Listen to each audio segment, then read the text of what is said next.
Good morning, students. Welcome in online chemistry classes. As you know, my name is Ashok Kumar Hadala, lecturer in chemistry. Today we are starting the 11th class chemistry. I will teach you chemistry. Due to Corona, it is not possible to conduct the offline classes. So we have started online teaching for your bright futures. As you know, my name is Ashok Hadala. I am teaching you chemistry. Okay, listen carefully and try to understand me carefully. Okay. Class 11th. Class 11th. Class 11th. Lesson number 1, that is atomic structure. Atomic structure. Atomic structure. You know what is the atom? You know what is the atom?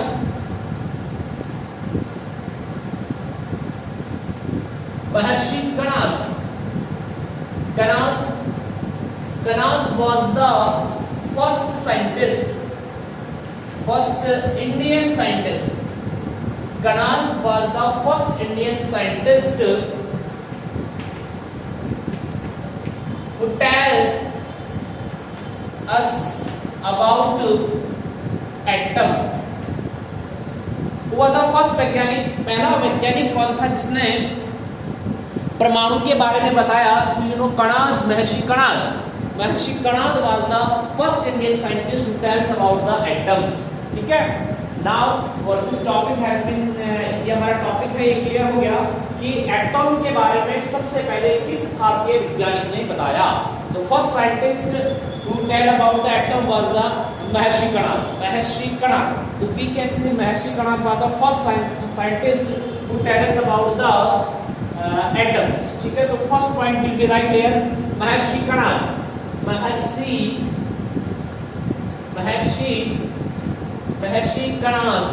Kanad was the first scientist who tells us about the atoms. Atoms के बारे में सबसे पहले किस भारतीय वैज्ञानिक ने बताया था? तो उस वैज्ञानिक का नाम था महर्षि Kanada.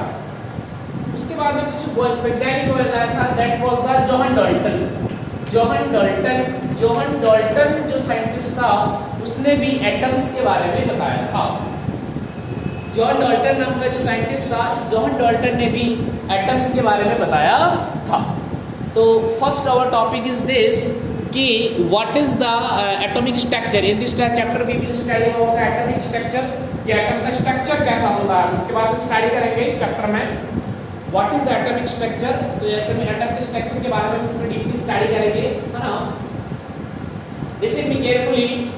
The first Indian scientist who tells about the atom was the Maharishi Kanad. Maharishi Kanad was the first scientist who tells about the atoms.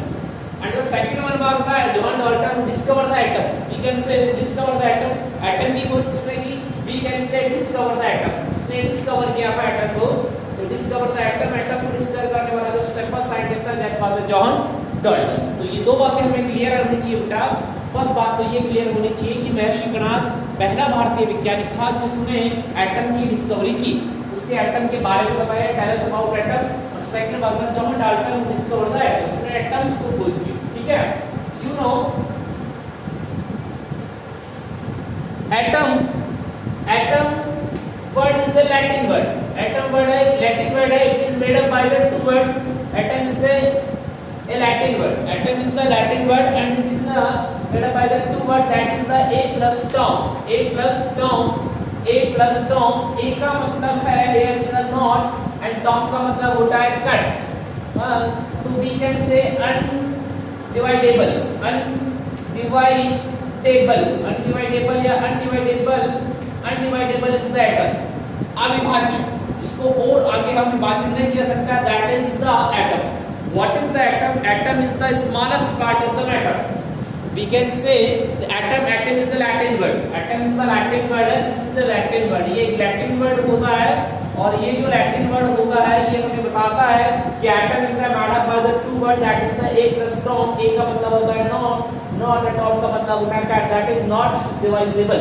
चीजें और आगे हम इसको डिवाइड नहीं कर सकते, दैट इज द एटम। ठीक है, तो we can say we can define the atom, atom को हम डिफाइन भी कर सकते हैं।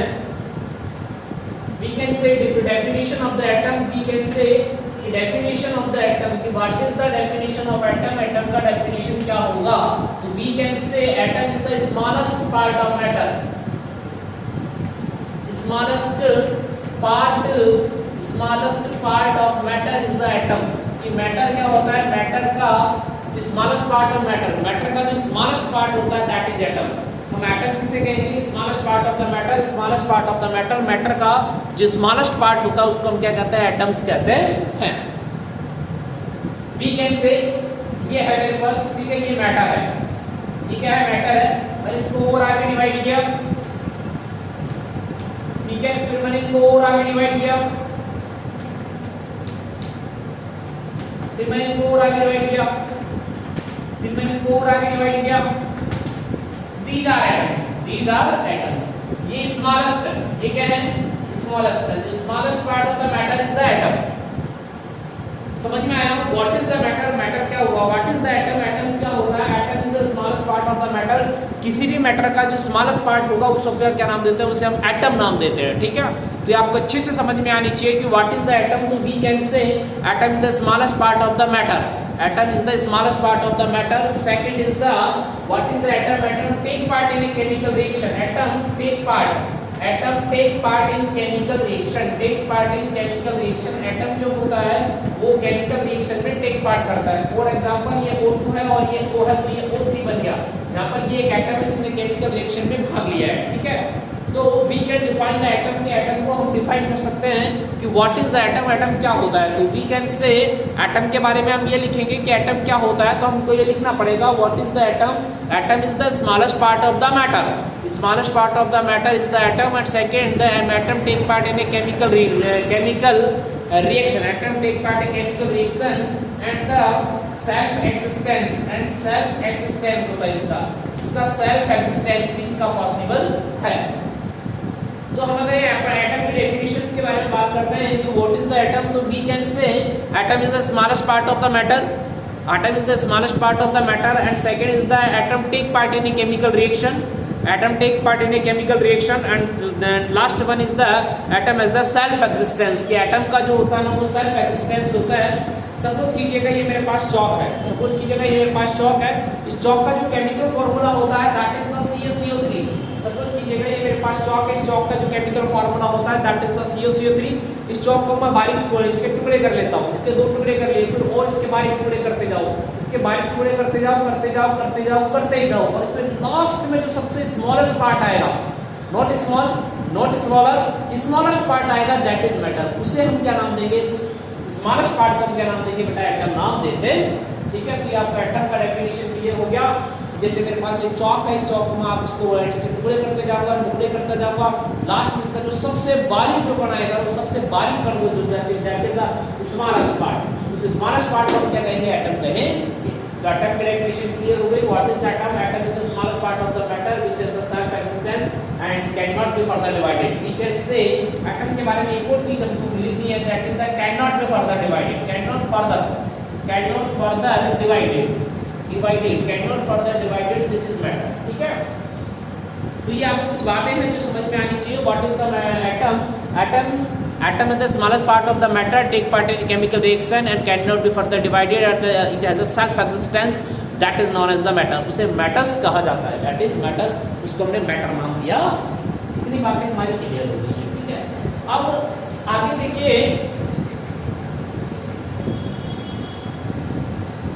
आगे जो हमें देखना है that is important, वो बहुत इंपॉर्टेंट है, आप उसे सुनिएगा। आगे की हम बात करते हैं तो आगे क्या है, इसे केयरफुली मेरी बात को बेटा अच्छे से सुनना। आगे की बात यह है कि हमारे पास क्या है, 1925 है, तो ये 1925 से पहले और 1925 के बाद। 1925 से पहले जो होता है इसे कहते हैं ओल्ड विज्ञान, ओल्ड साइंस कहते हैं इसे, ओल्ड साइंस को हिंदी में कहा जाता है पुरातन विज्ञान। और ये जो होता है उसे हम कहते हैं मॉडर्न साइंस, इसे कहेंगे मॉडर्न साइंस। मॉडर्न साइंस का मतलब होता है आधुनिक विज्ञान, ठीक है। दो तरह के विज्ञान होती हैं। तो ओल्ड साइंस तो ये कहता है कि एटम इज द एटम्स को can not be further divided, atom को can not be further divided, मतलब एटम को और आगे डिवाइड नहीं कर सकते। लेकिन modern science, what is the modern science, and after 1925 जो साइंस है उसे मॉडर्न साइंस कहा जाता है। और ये मॉडर्न साइंस ये कहता है, और ये मॉडर्न साइंस पूरा ये कहता है कि परमाणु को और आगे विभाजित किया जा सकता है, जो एटम होता है उसको और आगे हम डिवाइड कर सकते हैं। तो यहाँ से एक और चीज़ आपको समझ में आई, वो ये समझ में आया, क्या समझ में आया बेटा, कि 1925 से पहले का जो साइंस था उसको हम क्या कहते हैं, ओल्ड साइंस कहते थे, और 1925 के बाद का जो साइंस है उसे हम मॉडर्न साइंस कहते हैं। और मॉडर्न साइंस ये कहता है कि atom can be further divided, अर्थात एटम को हम और आगे डिवाइड कर सकते हैं। अब देखिएगा बेटा हम एटम को किस तरह से डिवाइड करते हैं। तो एटम की हम बात करें कि एटम है ना, एटम जो होता है बेटा, एटम वो एटम दो तरह के पार्टिकल से मिलकर बनता है। हम एटम की बात करें बेटा तो एटम है ना दो तरह के पार्टिकल से मिलकर बनता है। पहला जो पार्टिकल होता है उसे कहते हैं परमानेंट पार्टिकल, परमानेंट। पहला जो पार्टिकल होता है उसे कहते हैं परमानेंट पार्टिकल, पहला जो पार्टिकल उसे हम परमानेंट पार्टिकल कहते हैं। और दूसरा जो होता है उसे कहते हैं टेम्परेरी, उसे कहेंगे टेम्परेरी पार्टिकल। एक तो हमारे पास होता है परमानेंट पार्टिकल, एक हमारे पास होता है टेम्परेरी पार्टिकल। ये जो परमानेंट पार्टिकल्स होते हैं ना, इनका एक और नाम होता है, इन्हें हम एक और नाम लिख सकते हैं, इनका फंडामेंटल पार्टिकल, इन्हें हम फंडामेंटल पार्टिकल भी कहते हैं। इनका एक और नाम हम लिखेंगे, दैट इज फंडामेंटल पार्टिकल। इनको फंडामेंटल पार्टिकल के नाम से भी जाना जाता है। वी कैन से एटम को दो तरह से हम डिवाइड कर सकते हैं। पहला जो होता है उसे हम क्या लिखेंगे, that is the permanent particle, and second is the temporary particle. Permanent particle को हमने फंडामेंटल पार्टिकल भी कह दिया, इनको हमने कौन सा नाम दे दिया, इनको हमने फंडामेंटल पार्टिकल भी नाम दे दिया, ठीक है। ये जो फंडामेंटल पार्टिकल है बेटा, ये तीन तरह के होते हैं। फंडामेंटल पार्टिकल जो होते हैं ना बेटा, ये 3 टाइप्स के होते हैं फंडामेंटल पार्टिकल। पहला जो पार्टिकल होता है उसको हम कहते हैं electron. First fundamental particle is electron, and second fundamental particle is the proton. Second fundamental particle को प्रोटॉन कहते हैं, और लास्ट फंडामेंटल पार्टिकल को हम न्यूट्रॉन कहते हैं। क्या कहते हैं, न्यूट्रॉन्स कहते हैं। तीन तरह के हमारे पास फंडामेंटल पार्टिकल होते हैं। पहला फंडामेंटल पार्टिकल होता है that is the electron, and second fundamental particle है that is the proton, and third one is the fundamental particle that is neutrons. तो हमारे पास तीन फंडामेंटल पार्टिकल्स होते हैं, इलेक्ट्रॉन, प्रोटॉन और न्यूट्रॉन। इलेक्ट्रॉन्स को हम E- से डिनोट करते हैं। Electron is the E negative is the electron, and P positive is the electron, and neutron is the neutral particle, and neutron is the neutral particle. Okay, तो हमारे पास 3 types के fundamental particles हो गए बेटा। First fundamental particle will be electron, second fundamental particle will be proton, and third fundamental particle will be neutrons. Okay बेटा, और हमारे पास बहुत सारे हमारे पास क्या होते हैं, टेम्परेरी पार्टिकल होते हैं, जिनको अपन कह सकते हैं meson. Meson is the temporary particle, antiprotons, and next one the antineutrons. These are the antineutrons, and so many particles are the temporary particles, है ना। तो आपको एक बात यहाँ से समझ में आया कि 1925 से पहले और 1925 के बाद। 1925 से पहले का जो साइंस था ये ओल्ड साइंस था, और ओल्ड साइंस ये कहता था कि हम एटम को और आगे डिवाइड नहीं कर सकते। लेकिन 1925 के बाद का जो साइंस है उसे हम मॉडर्न साइंस कहते हैं, और मॉडर्न साइंस ये कहता है कि हम एटम को और आगे डिवाइड कर सकते हैं। तो एटम में दो तरह के पार्टिकल हो गए बेटा, एक तो हो गया परमानेंट पार्टिकल, और एक मेरे पास हो गया टेम्परेरी पार्टिकल, ठीक है। परमानेंट पार्टिकल होता है वो 3 तरह का होता है हमारे पास, एक तो होता है इलेक्ट्रॉन, एक होता है प्रोटॉन, और एक होता है न्यूट्रॉन होता है। इलेक्ट्रॉन को हम E नेगेटिव लिखते हैं बेटा, और प्रोटॉन को हम P पॉजिटिव लिखते हैं, और न्यूट्रॉन को हम N0 लिखते हैं। ये न्यूट्रल चार्ज होता है इसलिए इसको मैंने 0 लिख दिया। ओके, और टेम्परेरी पार्टिकल्स का मतलब है कि इनका होना कोई कंपलसरी नहीं है कि ये एटम में होंगे या नहीं होंगे, ये हो भी सकते हैं और नहीं भी हो सकते, ठीक है। जनरली ये जो पार्टिकल होते हैं वो जो एटम होता है उसके न्यूक्लियॉन्स में प्रेजेंट होते हैं, उसका जो न्यूक्लियन होता है उसके अंदर ये प्रेजेंट होते हैं। तो परमानेंट पार्टिकल का तो ये है, फंडामेंटल पार्टिकल भी इसीलिए कहा जाता है क्योंकि इनका होना कंपलसरी है। और बाकी ये जो टेम्परेरी पार्टिकल्स है, टेम्परेरी पार्टिकल्स एटम में मे बी प्रेजेंट और नॉट बी प्रेजेंट, है ना। तो ये हो भी सकते हैं और नहीं भी हो सकते हैं। ये पार्टिकल्स जो होते हैं, मीसॉन हो सकता है, एंटीप्रोटॉन होता है, एंटीन्यूट्रॉन होता है, you cover so many particles, so many types of these are particles, है ना। तो वी कैन से हम इस तरीके से हम कह सकते हैं कि एटम को हमने 2 तरीके से डिवाइड कर लिया, परमानेंट और टेम्परेरी पार्टिकल में। तो हम अब आगे जो पढ़ेंगे वो हम परमानेंट पार्टिकल्स के बारे में स्टडी करेंगे। सबसे पहले हम इलेक्ट्रॉन के बारे में स्टडी करेंगे, उसके बाद में प्रोटॉन के बारे में स्टडी करेंगे और उसके बाद में हम न्यूट्रॉन के बारे में बेटा स्टेप बाय स्टेप स्टडी करते हुए चलेंगे। इस तरह से हमको इन सारी चीज़ों के बारे में 1 by 1 स्टडी करना। ओके।